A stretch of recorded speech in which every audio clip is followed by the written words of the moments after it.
अस्सलामुअलैकुम, good morning, सुबह बखैर everyone, welcome to Geo Pakistan with Huma and Abdullah. क्या हाल है अब्दुल्ला? मैं ठीक ठाक, आप कैसी हैं? अच्छा, दो चीज़ें। एक तो मैं वीकेंड पे लाहौर गई हुई थी और वो कोरोना की जो हम बात कर रहे हैं वो केसेस बढ़ रहे हैं और आपको पता है कि टाइमिंग्स भी जो है वो पंजाब में बिल्कुल 6 बजे तक मार्केट्स बंद हो जाती हैं, वीकेंड्स पे दुकानें भी बंद हैं, वीकेंड्स पे दुकानें बंद है। तो वो मैं फर्स्ट हैंड जरा देख के आ रही हूँ और एटलीस्ट जितने लोगों से मेरा राब्ता हुआ, बहुत ही कम वैसे, तो people seem to be a little scared and taking it seriously. अब अवामी सतह पे क्या हो रहा है? अवामी सतह पे ये हो रहा है क्योंकि कल के कुछ मैं मनाजिर देख रहा था लिबर्टी मार्केट के। आपको पता है कि आज वो जुमेरात के मनाजिर थे जब 6 बजे तक दुकानें बंद करने का टाइम हो और आजकल वो पाकिस्तान डे सेल्स और स्प्रिंग सेल और वो सिलसिला भी शुरू हो जाए तो दुकानों में लिटरली बाज़ मार्केट्स में, मॉल्स में तो नहीं सर्टनली, लेकिन बाज़ मार्केट्स में तिल धरने की जगह नहीं है क्योंकि ऑलरेडी जब आपने टाइम कम कर दिया है तो जाहिर है हर एक की कोशिश है कि वो जो 3 से और 6 के दरमियान वाला टाइम होता है ना,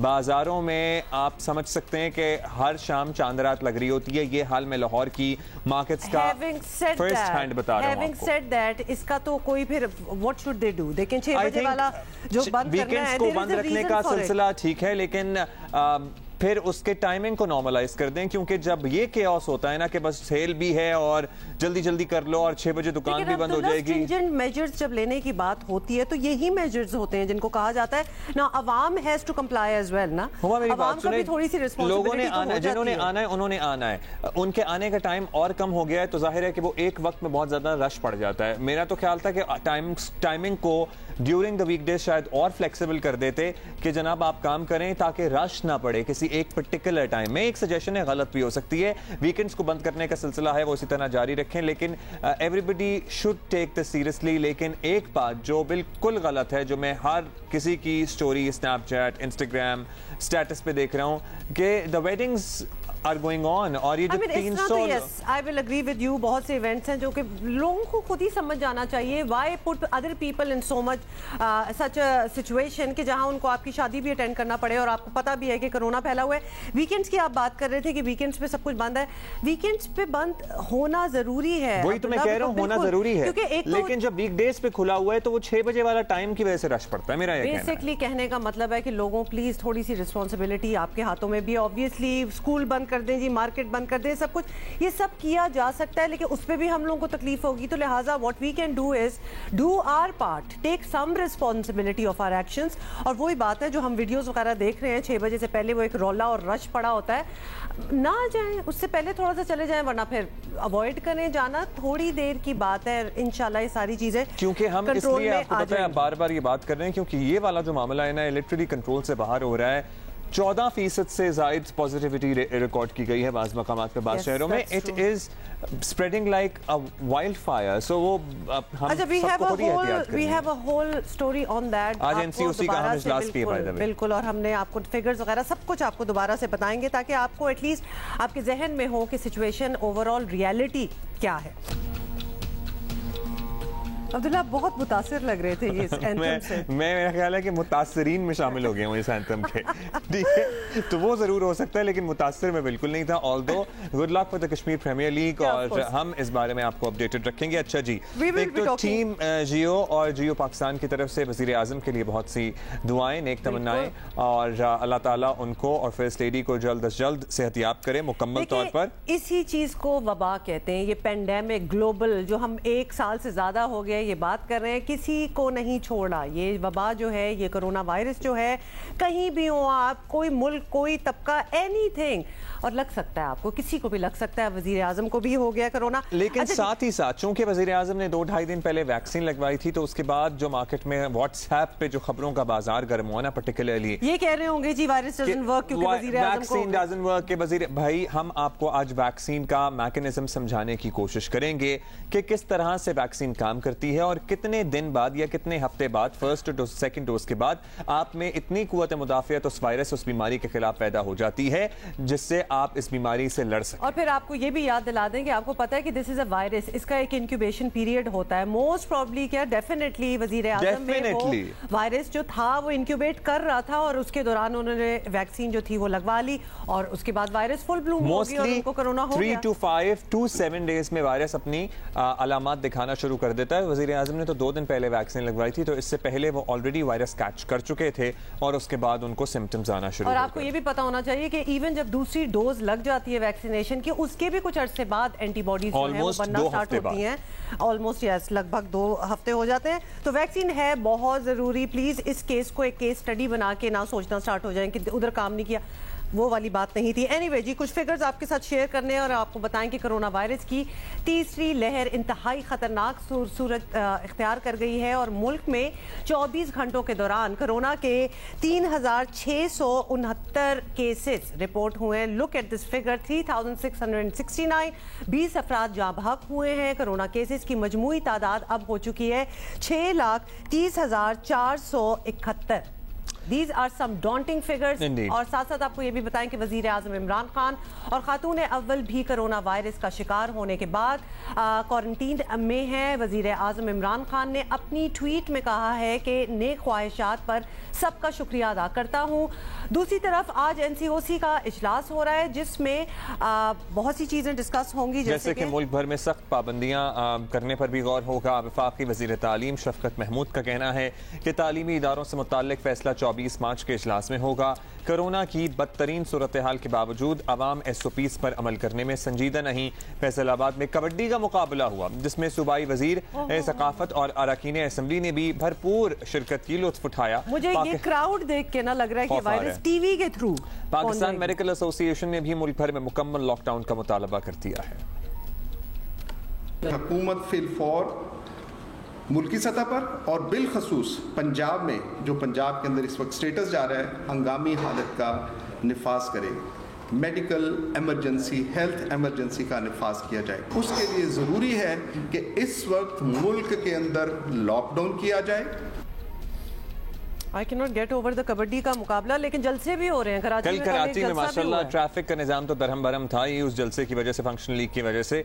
लेकिन क्यों गैदरिंग हो रही है? फिर मैं एक लाहौरी शादी का अहवाल देख रहा था, वहाँ पे एक फॉरेन बैंड है बड़ा मशहूर, वो जिसमें वो भी आके परफॉर्म कर रहे थे। सो दिस इज ऑल हुल्लड़बाजी going on, this is the हुल्लड़बाजी which is going on around अस।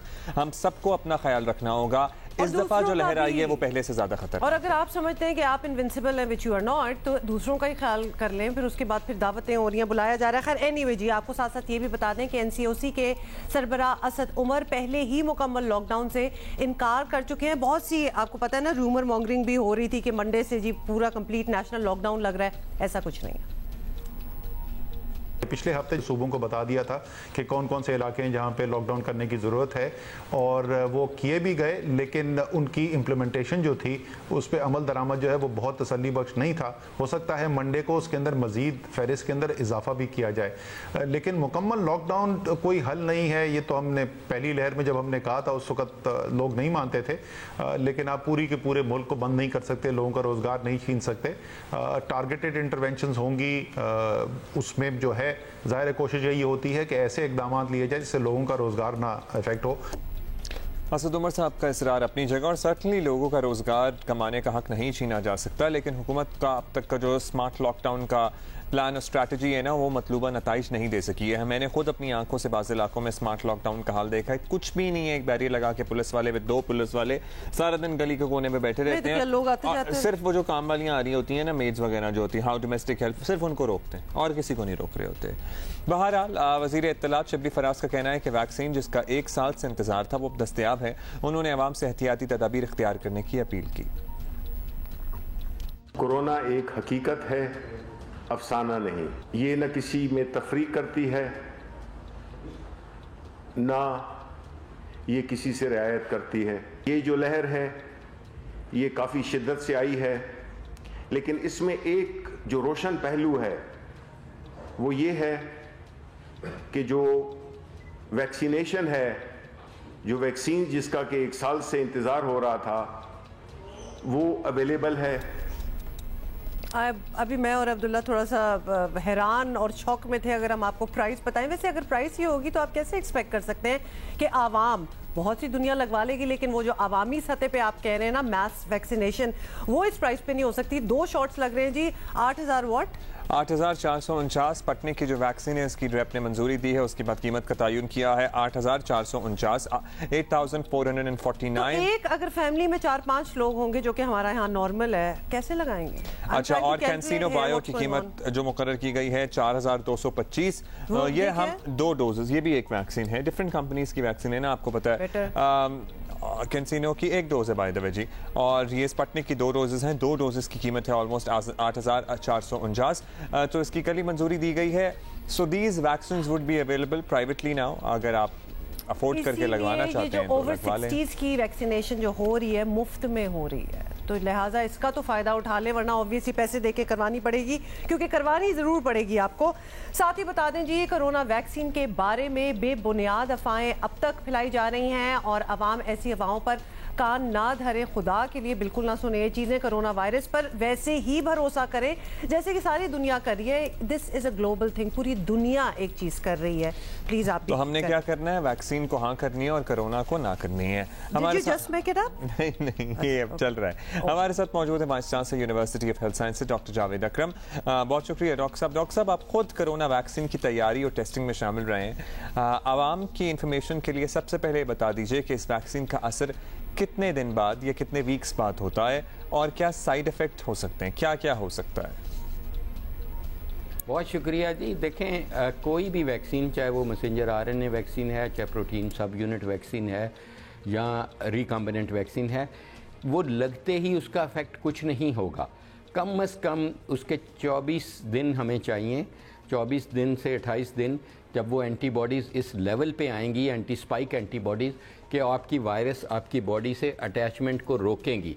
इसलिए जो 2 डोज वैक्सीन हैं वो शुरू पे कुछ 50 से 55% चांस है कि वो आपको प्रोटेक्ट करेंगी। सेकंड डोज के बाद वो कोई 70 से 75% चांस है कि वो आपको इन्फेक्टिविटी से रोकेंगी। अभी तक दुनिया में कोई ऐसी वैक्सीन नहीं दरियाफ्त हुई जो 100% आपको बचा सके, या कोई ऐसी वैक्सीन भी नहीं दरियाफ्त हुई जो आपको 1 या 2 या चंद दिनों में, हफ्ते में प्रोटेक्ट कर सके। अच्छा डॉक्टर अकरम, एक और चीज़ भी वाजे हो जानी चाहिए, वो ये कि क्या वैक्सीन लगवा लेने के बाद कोरोना का खतरा मुकम्मल ख़त्म हो जाता है?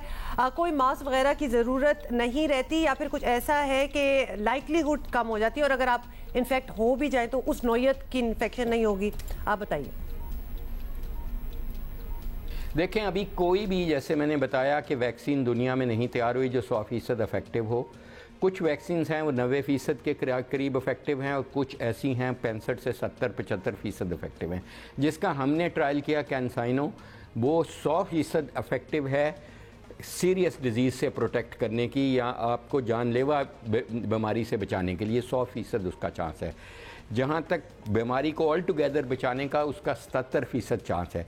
तो वैक्सीन लगने का ये ज़रूर मकसद है कि आपको बीमारी ना हो, लेकिन अगर आपको खुदा ना खास्ता फिर भी बीमारी होती है तो इफ़ेक्टिव नहीं होगी। इसलिए ये सोचें ही नहीं कि वैक्सीन लगाने के बाद आप मुबर्रा हो जाएंगे मास्क लगाने से या सोशल डिस्टेंसिंग, फ़िज़िकल डिस्टेंसिंग या हाथ धोने से। वो चीज़ें आपको कैरी ऑन करनी पड़ेंगी। अच्छा डॉक्टर साहब, इस पूरी सूरत हाल में जब कोरोना इंतहाई तेज़ी से फैल रहा है, लग नहीं रहा कि स्मार्ट लॉकडाउन वाली पॉलिसी का कोई ख़ास असर हो रहा है। अब ऐसी सूरत में हुकूमत मुकम्मल लॉकडाउन भी नहीं लगाना चाहती, क्योंकि ज़ाहिर है हम एक गरीब मुल्क हैं, लोगों का रोज़गार जुड़ा है। इसके अलावा क्या रास्ता है हमारे पास, क्योंकि हम देख रहे हैं कि माशाल्लाह निज़ाम ज़िंदगी वैसे ही चल रहा है।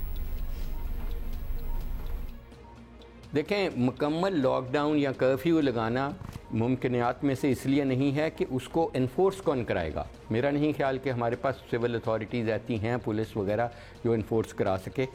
और देखें, सबसे बढ़ के कोई कानून ऐसा बनाना चाहिए जिससे लोगों को नुकसान ना हो। इससे तो जाहिर है हमारे, क्योंकि गुर्बत की नीचे सतह से नीचे लोग रहते हैं, तो ये उनके लिए कोई अच्छी चीज़ नहीं होगी कि उनको घरों में मसूर कर दिया जाए।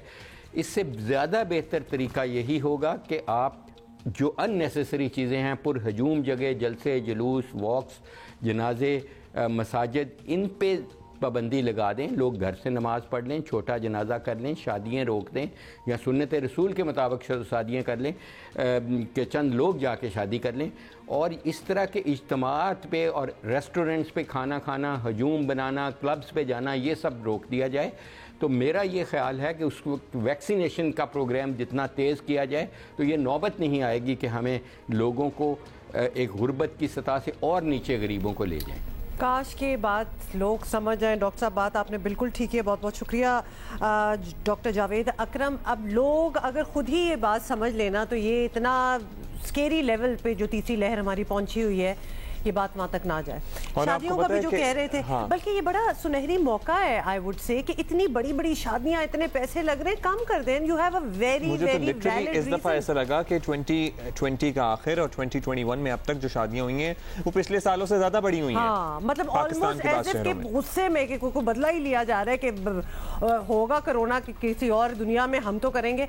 Don't do that. और ये मौका बहुत अच्छा है, हर चीज सादगी पे आ जाए। एंड एक्चुअली इट्स मच मोर, और अगर आप इस तरह देखें ना, अगर वो वाले जो यंग लोग हैं जो बहुत बड़ी बड़ी शादियां, it's much more cool to have a very low key wedding, simple wedding, considered so much cooler. अपने वालिदैन की हिफाजत करें प्लीज, उन्हें बाहर ना लेके जाएं। और अगर आपने आपको पता है कि एक मेजर परसेंटेज, परसों की बात है कि इस्लामाबाद में ऑलमोस्ट 40% केसेस जो थे वो 19 साल से कम उम्र लड़के लड़कियां थे। एब्सोल्युटली। अच्छा, एक और तरीका अगर हम आपके साथ शेयर कर सकें, आपको पता ही होगा, हमें बड़ी अच्छी तरह पता है कि लातों के भूत जो है वो बातों से नहीं मानते।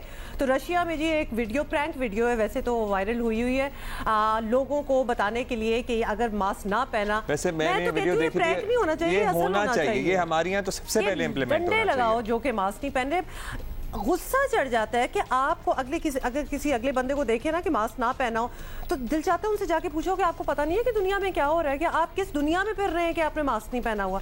ये डंडे अच्छे लगे हैं। यहाँ तो लड़ाई झगड़े शुरू हो जाएंगे और फिर टेलीफोन, तुम्हें पता नहीं मैं कौन हूँ, मैं फोन कराता हूँ। बेचारा जो खड़ा होगा ड्यूटी पे वो कहेगा कि अच्छा जी फोन पे बात करा। ये सब कुछ तो नहीं होना इस वीडियो में जी वो एक गार्ड है और जिसको देख रहा है कि जिसने नहीं पहना हुआ मास्क, उसको डंडा पड़ा और बाकी डर के मारे ट्रिकल डाउन इफेक्ट हो रहा है ना। वो प्रॉब्ली ये प्रैंक है बेसिकली, जिसको डंडा पड़ रहा है ना वो भी इनका अपना ही बंदा है एक, सही है। तो लेकिन उसका असर ये हो रहा है कि वो पीछे जितने लोग हैं जिन्होंने मास्क नहीं पहना हुआ वो सहम के मास्क पहन रहे हैं। तो हमारे यहाँ भी शायद इस किस्म की या कोई फाइनेंशियल सख्ती या फाइन्स वगैरह हैं, जैसे कि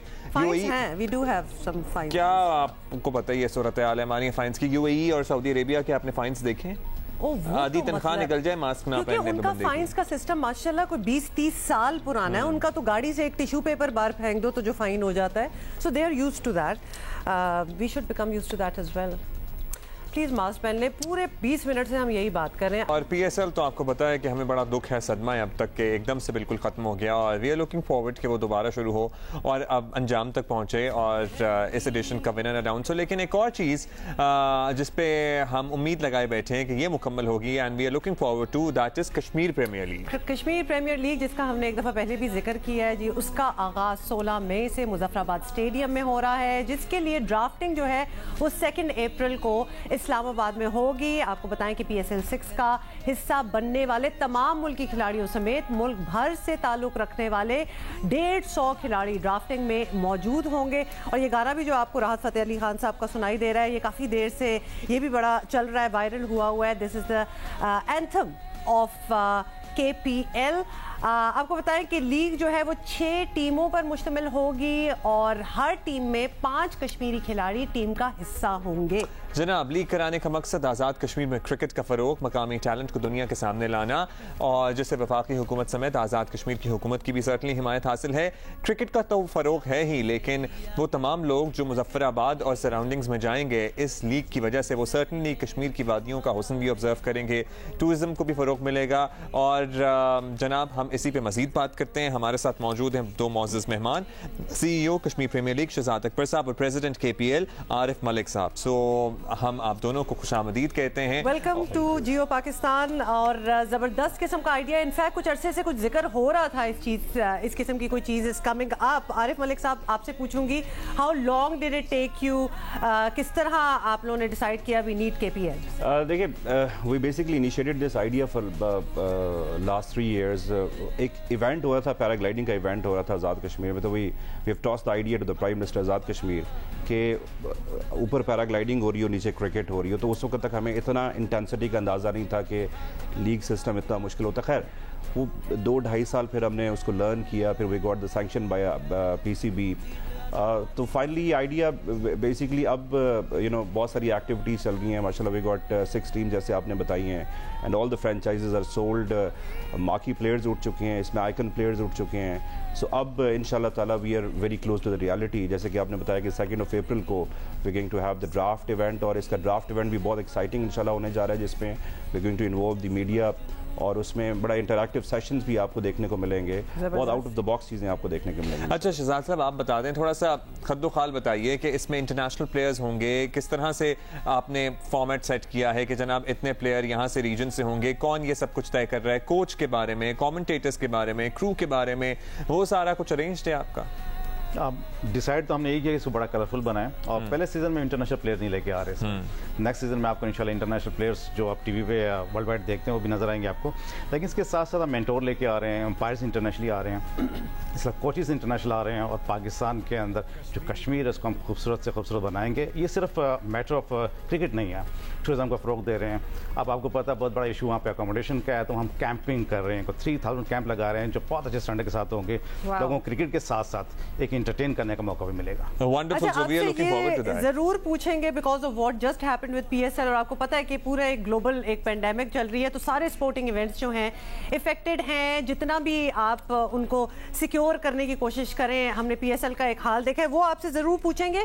लेकिन उससे पहले आरिफ मलिक साहब, हमने देखा है पीएसएल के थ्रू भी के जो फ्रेंचाइजेज होती हैं, जिस तरह आप कह रहे हैं 6 टीम्स हैं, उनके ओनर्स जो होते हैं उनका बड़ा एक असर होता है। They also become celebrities and stars Pakistan में। तो tell us about these 6 teams and who own them.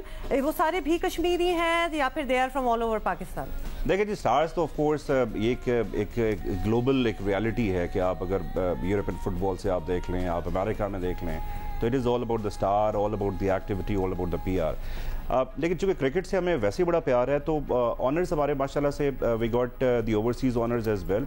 Mix है, we have the 3 Kashmiri owners and 3 non Kashmiri owners. तो नॉन कश्मीरी हैं वो पाकिस्तानी हैं। देखें, पाकिस्तान हम कहते हैं कश्मीर पाकिस्तान की शहरग है।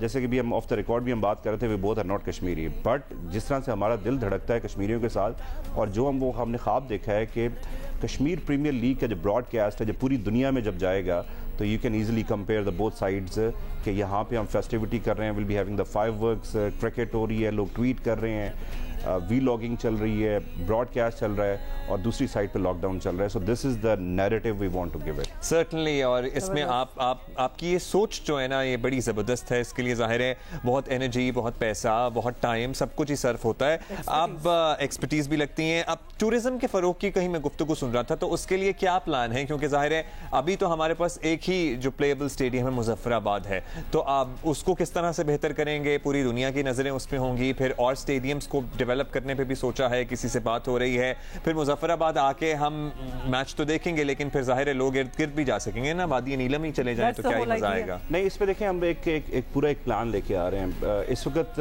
देखें स्टेडियम की अपग्रेडेशन चल रही है, और स्टेडियम में फ्लड लाइट्स इंस्टॉल हो रही हैं, और पाकिस्तान का फर्स्ट स्टेडियम होगा जो LED स्टेडियम होगा, जो कि एनर्जी उसको कंजर्व कर रहे हैं हम। और दूसरा ये है कि we are going with 2500 lux. 2500 lux का मतलब है कि आप खुद भी यहाँ पे लाइट में बैठे हुए हैं, you got the beautiful lights over here, और उसी की वजह से आपके इतने खूबसूरत फेसेस होते हैं। By the way, otherwise you are beautiful. Thank you. मैं आपसे पूछने ही लगी थी क्यों आपने ऐसे कहते हैं। तो एनीवेज, तो वो जो ब्रॉडकास्ट आपकी क्वालिटी होती है, वो will give the maximum excellent broadcast quality जो वर्ल्ड वाइड देखी जाएगी।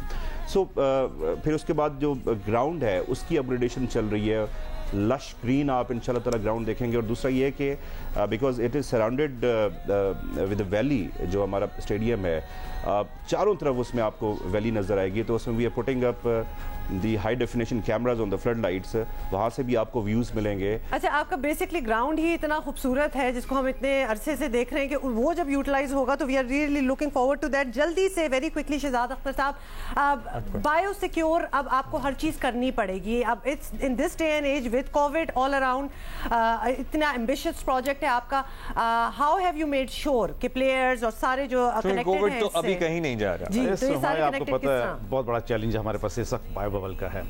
हमारे पास इंटरनेशनल प्लेयर्स नहीं, लेकिन हमारे पास कोचेज और अंपायर आ रहे हैं, तो डेफिनेटली पाकिस्तान के हम जो एसेट्स हैं, जितने बड़े स्टार्स हैं, वो भी हमारे लिए बहुत ज़्यादा मायने रखते हैं। हम इंटरनेशनली दुबई से एक कंपनी इंपोर्ट कर रहे हैं जो कि बबल सिक्योर करेंगे, आउटसोर्स कर रहे हैं। यानी कि आप भी आउटसोर्स करेंगे जो पीसीबी का। देखिए अब्दुल्ला, आउटसोर्स करना बड़ा जरूरी है। उसकी वजह ये है कि हम अपनों की बात नहीं सुनते ना, आप मेरी बात नहीं सुनेंगे, मैं आपकी बात नहीं सुनूंगा। ऐसा ये हम जरा लाइटली लेना शुरू हो जाते हैं। पीएसएल में हमने उसका नतीजा भुगत भी लिया ना, पीएसएल में।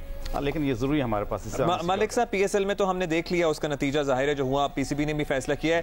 क्विकली अगर आप बता सकें, मुझे लग रहा है कि क्रिकेट को बड़ा फायदा होगा, हमें नए चेहरे और ज्यादा, जैसे पीएसएल से हमारा इतना टैलेंट आता है तो केपीएल से भी हमारा बहुत सारा टैलेंट आएगा। पीसीबी कितना एक्साइटेड है इस आपके इस इनिशिएटिव को? देखिए माशाल्लाह everybody is excited because PCB cricket की डेवलपमेंट के लिए काम कर रहा है। मैं आपको छोटी सी एग्जांपल एक देना चाह रहा हूँ, which was very encouraging for us, जो कि मैं समझता हूँ कि हमारे लिए बड़ा इमोशनल मोमेंट था जब we got 6000 kids for the trials Azad Kashmir में। We had the trials in Mirpur and Muzaffarabad.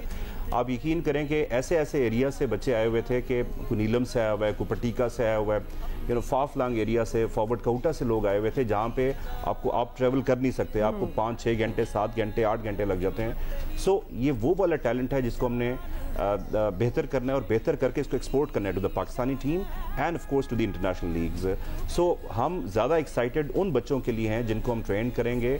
और दूसरा है कि हमने एक बड़ी इंपॉर्टेंट चीज़ की है, Wasim Akram he is vice president officially, और शाहिद आफरीदी हमारे ब्रांड एम्बेसडर हैं, उनसे भी हम डिस्कस करते रहते हैं।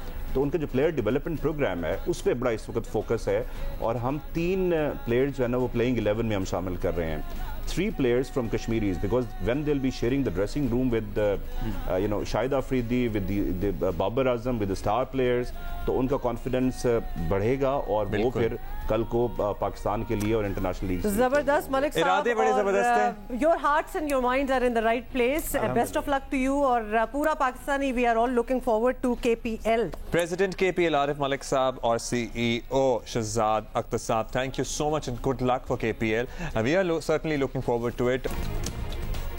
वन मोर कोविड वेडिंग जिसके बारे में हमने जिक्र करना है, और पाकिस्तान की मारूफ अदाकारा सुहाय अली अब्रू ने पाकिस्तान के साबिक क्रिकेटर शोएब मोहम्मद के बेटे और साबिक मरहूम कप्तान लेजेंडरी हनीफ मोहम्मद के पोते से शादी की है। क्या नाम है इनका? क्या नाम है इनका? थोड़ा सा मुख्तलिफ ना, शहजर मैंने पहले नाम नहीं सुना, शहजर मोहम्मद। उनसे जी शादी कर ली है और शादी की तस्वीरें जो हुई हैं वो बिल्कुल वायरल हुई हैं। Looks like a very star studded wedding. What do you think? हाँ, लेकिन बहुत ज्यादा बड़े फैनफेयर के साथ नहीं हुई है, which is great, which is the thing actually. और कांग्रेचुलेशंस हुमायूं सईद समेत दीगर शोबिस के शख्सियात और कुछ खेलों से जुड़ी शख्सियात ने भी इसमें शिरकत की है। तो हमारी नेक ख्वाहिशात, दुआएं इस नए जोड़े के साथ हैं। Good luck for the new life. Good luck, lovely pictures over there. और Sohai is a great actress, जबरदस्त किस्म की एक्ट्रेस है, और आजकल उनका एक टॉक शो है, उसमें एक कैमियो भी आ रहा है। और लिटरली मैं आपको एक बात बताऊं, वो टॉक शो कोई नहीं देख रहा, उस कैमियो को बड़ा देखा जा रहा है। ये तो वही कैमियो है जिनका जिसमें एक फिल्म में भी उनका किरदार था ना, वही वाला, उसी किस्म का।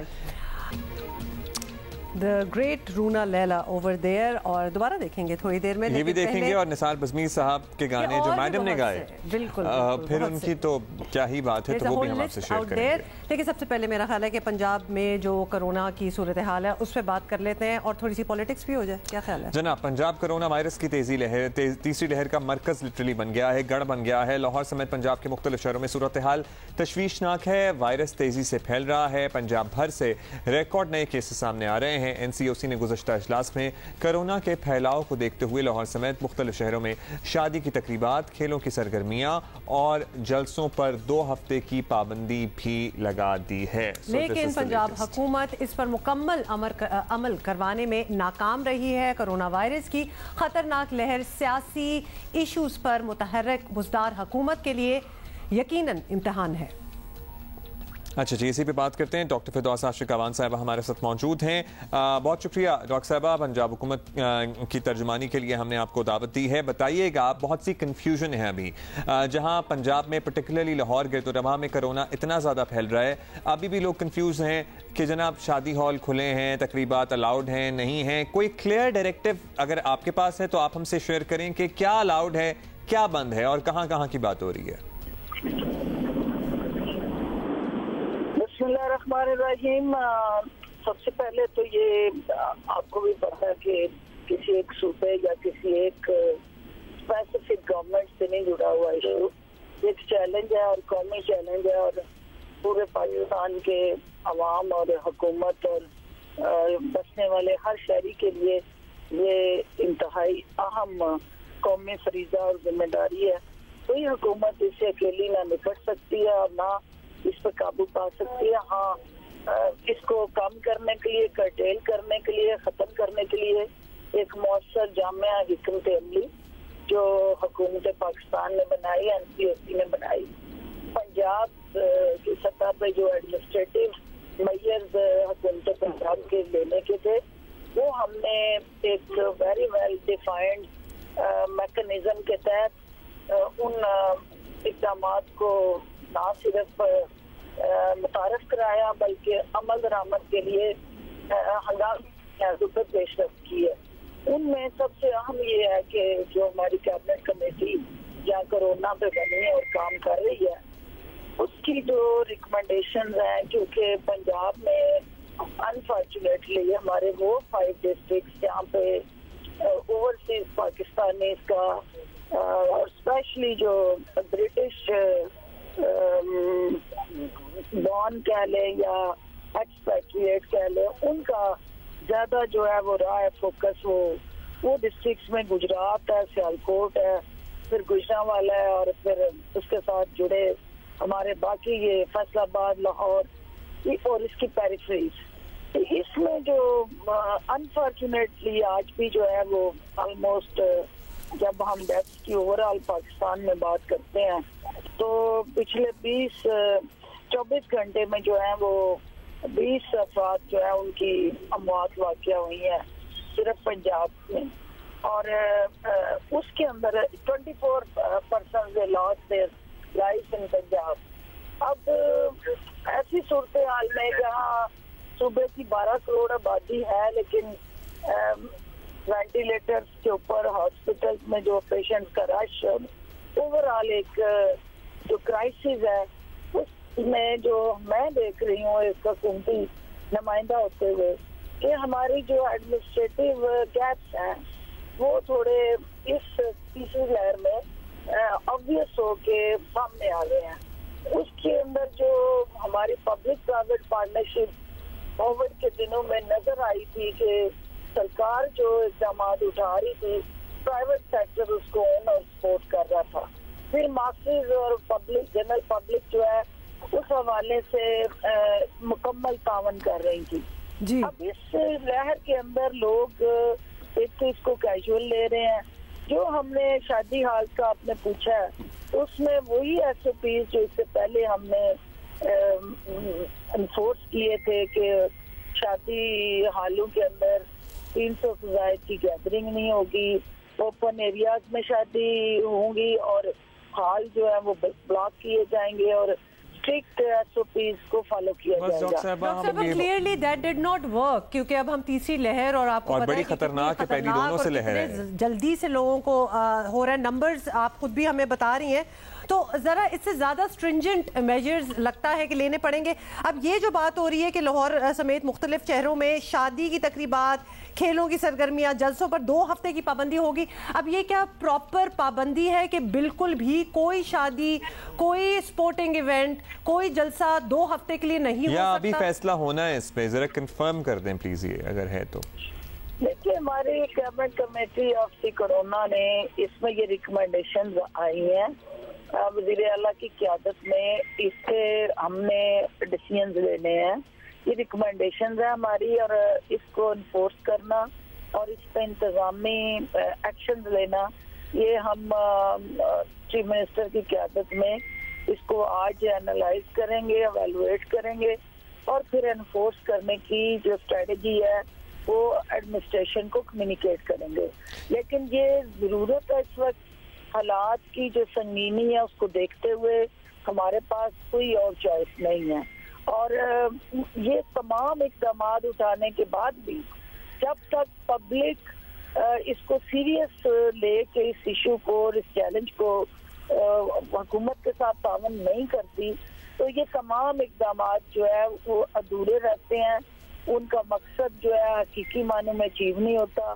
तो आपके जरिए, मीडिया के जरिए जो सबसे मौसर अपील है वो एक ही है कि जो हमारे एक और तनकीद भी सामने आ रही है डॉक्टर साहब, आपको पता है कि अब ये तजवीज़ है शादियां वगैरह के ऊपर, आपको भी पता है, हमें भी पता है, हमने भी देखी हैं, हमने एक आध अटेंड भी की है, शादियां चाहे 300 की हों 200 की हों, वो अव्वल तो वो 300 तक रहती नहीं है, और जितनी भी होती हैं 300 की भी हों तो कोई मास्क नहीं पहनता। तो SOP तो कोई अमल दरामद का कॉन्सेप्ट रहता ही नहीं है, क्योंकि जाहिर है एवरीबडी इज ड्रेस्ड अप, सब तैयार हुए हुए आते हैं। तो जहां एक तरफ हम देखते हैं कि पार्क्स 6 बजे बंद हो जाते हैं, हालांकि पार्क्स में तो ऑब्वियसली डिस्टेंस इतना ज़्यादा होता है, और पंजाब और लाहौर और गिरदोनवा के पार्क्स आप देखें कितने बड़े बड़े ह्यूज पार्क्स हैं, वो अगर ज़रूरी है भी 6 बजे बंद करना, जो कि शायद उसका टाइम एक्सटेंड भी किया जा सकता है, तो एटलीस्ट ये गैदरिंग जो कि शादी टाइप गैदरिंग है, इस पे भी तो जरा गौर करना चाहिए ना, जहाँ पे SOP पे नहीं अमल होता।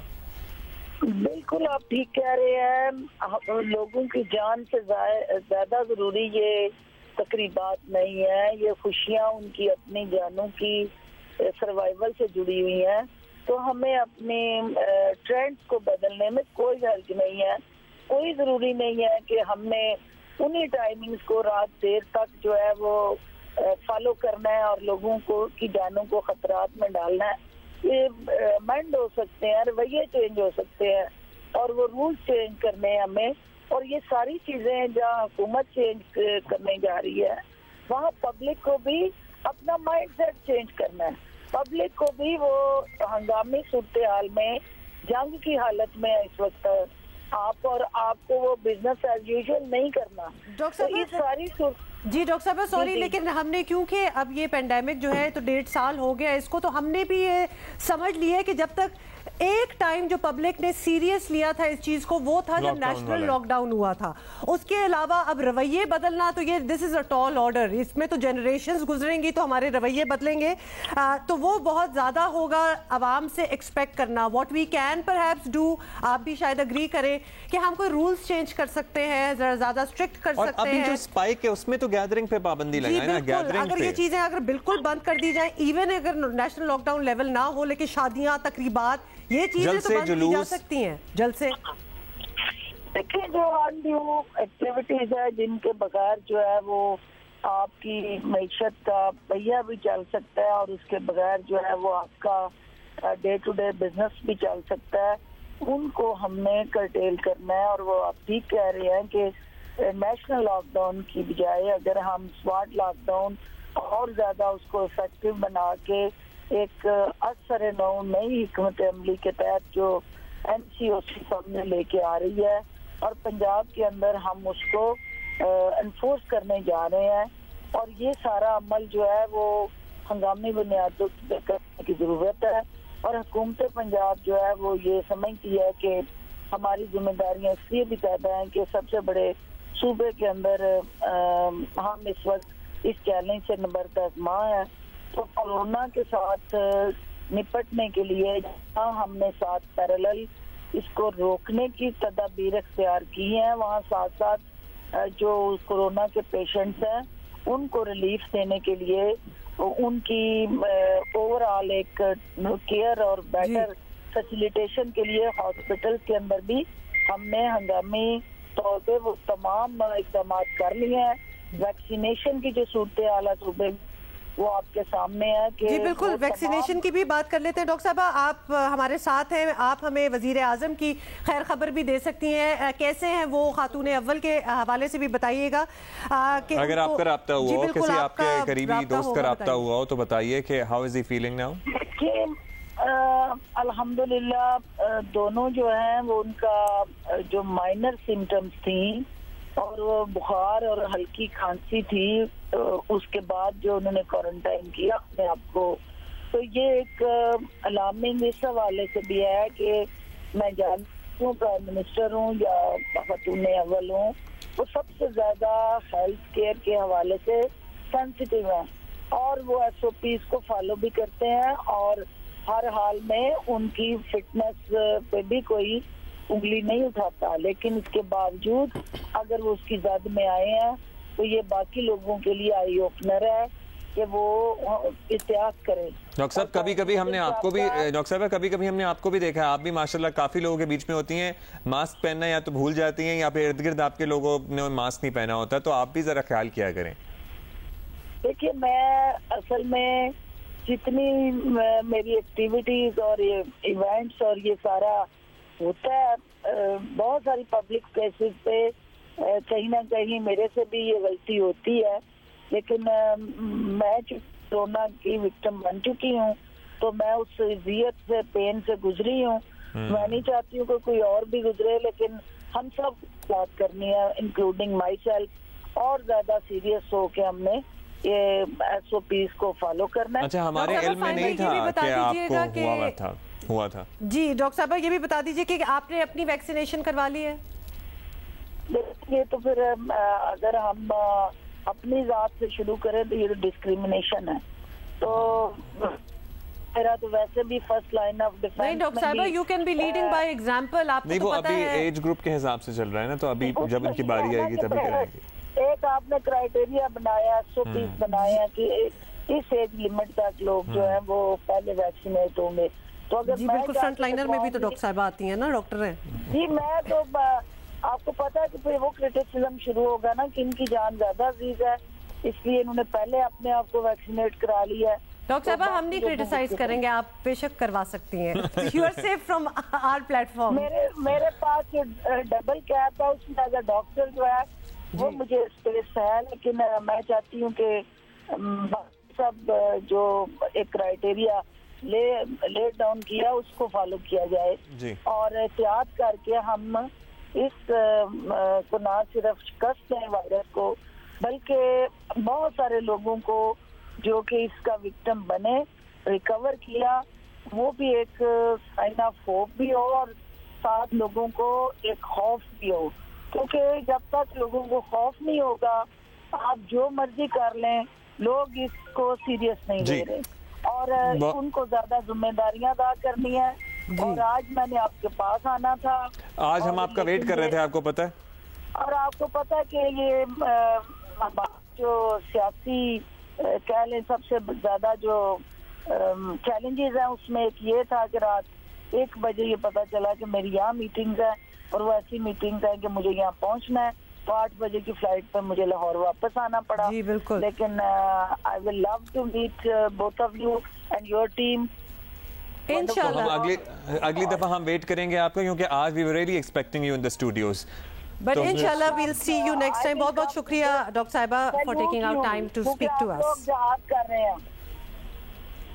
जी जी जी जी जी जी, थैंक यू डॉक्टर साहब। अच्छा जी, we will certainly talk to her जब वो होंगी हमारे पास यहाँ मौजूद, लेकिन अभी भी काफ़ी लंबी चौड़ी गुफ्तगू हो गई। और भाई डॉक्टर साहबा का जाहिर है एज ब्रैकेट के हिसाब से चल रहा है, तो डॉक्टर साहबा की बारी तो ऑलमोस्ट हमारे साथ ही आई। नहीं, तो डॉक्टर साहबा डॉक्टर है वैसे, बाय द वे आप डॉक्टर अब्दुल्ला नहीं है, प्रैक्टिसिंग डॉक्टर्स के लिए है ना। Okay fine, we have something else. बहुत ही इंपॉर्टेंट टॉपिक जिस पे हम बात करने लगे। आपको पता है कोरोना जब आया था तो पूरी दुनिया की मईशत जो है वो रुक सी गई थी और लोग कह रहे थे पता नहीं कितना वक्त लगेगा दोबारा से मुल्कों को बहाल होने में, अपने पैरों पे खड़ा होने में। जो तरक्की पजीर ममालिक थे वो तो जाहिर है और ज़्यादा गरीब ममालिक स्ट्रगल कर रहे हैं। जो तरक्की याफ्ता मुल्क हैं वो बेहतर हैं उस वक्त उनकी सूरत हाल। तो वो चैलेंजिंग ऑब्वियसली चैलेंजेस जो थे वो पूरी दुनिया के लिए भी थे और पाकिस्तान के लिए भी बड़ा चैलेंज रहा है। और इस बारे में IBA कराची के ज़ेर एहतमाम 2 अप्रैल 2 अप्रैल से 4 अप्रैल तक 3 रोज़ा इंटरनेशनल कॉन्फ्रेंस का एहतमाम किया जा रहा है जी। और इसका मकसद मुल्की मईशत को दरपेश मसाइल के हल के लिए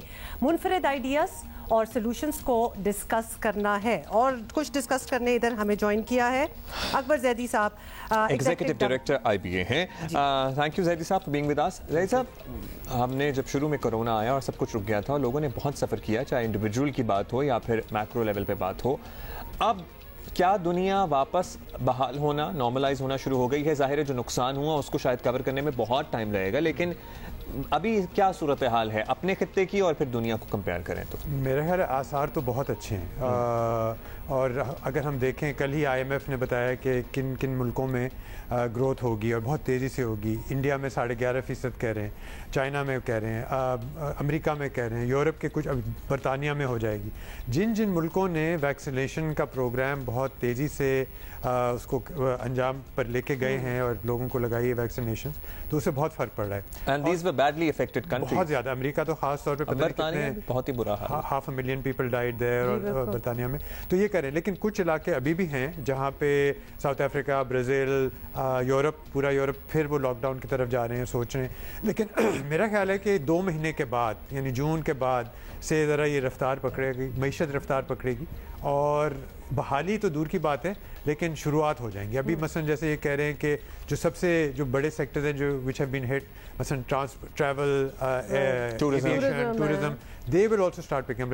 मसलन जैसे ग्रीस ने कहा है कि अगर आप वैक्सीन लगा देते हैं, आप आ जाएं, वैक्सीनेशन के बाद आप आ सकते हैं। जैदी साहब, तो विद द सेम टोकन तो हम तो बहुत पीछे रह जाएंगे, क्योंकि वैक्सीनेशन का ही अगर हाल देख लें। हाँ, और ये देखें आज ही पिछले 3-4 दिन से आ रहा है कि तीसरी वेव आ गई है, और ये जो यूके वेरिएंट है वो पंजाब में आ चुका है, मीरपुर, आज़ाद कश्मीर और फिर पंजाब और खैबर पख्तूनख्वा में भी। तो ये मसला है। मेरे ख्याल से हम आप देखें कि मास्क कोई नहीं पहनता, ठीक है, बाहर आप निकल जाएं, आप लोगों ने शायद पहना होगा, बाहर निकल जाएं आप देखिएगा कोई नहीं पहनता। दूसरा, हमारी वैक्सीनेशन की रफ्तार एक तो बहुत देर से शुरू हुई है। मैं कुछ 3 महीने से सुन रहा हूँ कि आज और अब जाके शायद 10 दिन पहले या 2 हफ्ते पहले शुरू हुई है, और अभी तक बहुत इसकी रफ्तार बहुत कम है। कराची, लाहौर, हैदराबाद, जहाँ पे भी आप देख लें। तो ज़ैदी साहब, जाहिर है कि उसकी मईशत पे भी असरात हैं, तो उन्हीं असरात को डिस्कस करने के लिए आप लोगों ने 2, 3 और 4 अप्रैल को IBA में 3 रोज़ा कॉन्फ्रेंस ऑलमोस्ट रखी है। सो इसमें कौन कौन शिरकत कर रहा है? क्या लोग आ रहे हैं फिजिकली या फिर ऑनलाइन हैं, और कौन पैनल पे शामिल है आपके? अभी तक जब तक ये लग रहा है कि शायद हम इसको इन पर्सन, यानी सब वहाँ पे मौजूद हों, कर सकते हैं। अगर ये नहीं हुआ, फ़र्ज़ करें अगर लॉकडाउन हो गया या बता दिया गया कि तालीमी इदारों को बंद किया जाएगा, तो फिर हम ऑनलाइन चले जाएंगे। हमारे पास पूरे इंतजाम हैं। इसमें एक ऑक्सफोर्ड यूनिवर्सिटी के एक प्रोफेसर हैं, लैंड प्रिचेट, वो आके इसका कीनोट एड्रेस देंगे। फिर पाकिस्तान के बहुत सारे जो आपसे पॉलिसी मेकर्स हैं वो आ रहे हैं, शाहिद कारदार, हफीज़ शेख, आयशा पाशा, वकार मसूद इस्लामाबाद से, नदीमुल हक जो वाइस चांसलर हैं पाइट के, तो काफ़ी सारे लोग आ रहे हैं। और फिर कुछ स्टूडेंट्स अपने पेपर्स प्रेजेंट करेंगे, कुछ एकेडमिक्स अपने पेपर प्रेजेंट करेंगे। तो इसका कुछ पैनल डिस्कशंस हैं हमारे, इनइक्वालिटी पे है, गुर्बत पे है, और ग्रोथ के ऐसे माहौल में तरक्की किस तरह की जाए, किस तरह से। अच्छी बात आपने इसलिए भी की है क्योंकि अगर हम IMF के टारगेट्स देखें जो हमें दिए गए हैं, तो हमें समझ नहीं आती कि हम और सोल्यूशंस क्या ढूंढ रहे हैं, because we have to abide by what we have been asked to, या फिर आपको लगता है कि IMF को छोड़ के भी हमारे पास बड़ी ऑप्शंस हैं? मेरा ख्याल है हम IMF के साथ फंस गए, और हमने एक ऐसा सौदा किया है जो हमें ज़्यादा नुकसान हो रहा है। मैं तो नहीं समझता कि IMF के साथ हमें, और बहुत ही बुरा फंसे हैं हम।